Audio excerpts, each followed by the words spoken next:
Здравейте! Казвам се Юлия и в момента се намираме пред паметника на Георги Николов Делчев.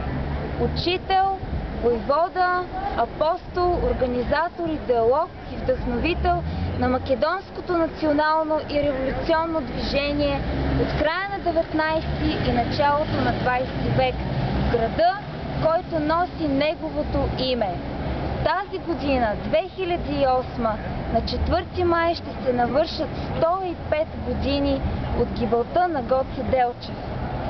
По този повод ми се иска да изразим дълбока почит и признателност не само към великия българин, но и към цялото семейство Делчеви. Нека не забравяме, че Никола и Султана Делчеви са родители на 9 деца, 5 дъщери и 4 сина, като всеки един от тях, подчертавам всеки един, по свой начин е бил включен в великото дело освобождението на Македония. Поклон пред такива родители-герои, отгледали и възпитали достойни чеда на България.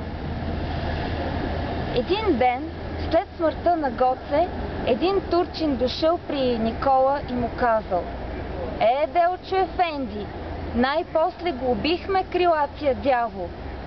Никола му отговорил: двама убихте, но имам още двама и тях да убиете, имам 15 внуци, те няма да ви оставят на мира.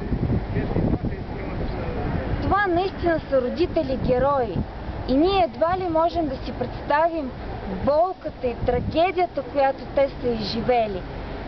Само за 2 години те губят 3-мата си сина.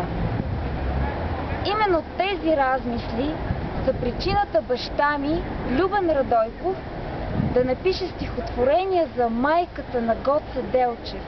Една майка-героиня, която до последния си дъх е скърбяла и оплаквала гибелта на синовете си. Искам да направя една забележка. Когато споменавам в речта си Македония, имам предвид българска географска област, неделима част от общата ни родина България. Майката на Гоце Делчев. Султано, майко, ти, що Гоце си родила и най-първа рожба на Македония дарила, откърми и възпита син юначен. За тебе, майко, скърбим и плачем. Колко, майко, си го люляла, хайдушки песни, колко си му пяла.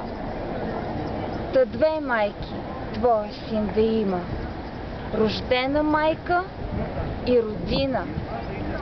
В 901 и 3 година ти загуби твоите 3 сина, Мицо, Гоце, после и Милан, направиха живота си в сълзи облян. Но ти, майко, пак не се предаде и на тирана нищо не издаде. Живя с горчивата си скръб, затова на Македония майка те зоват.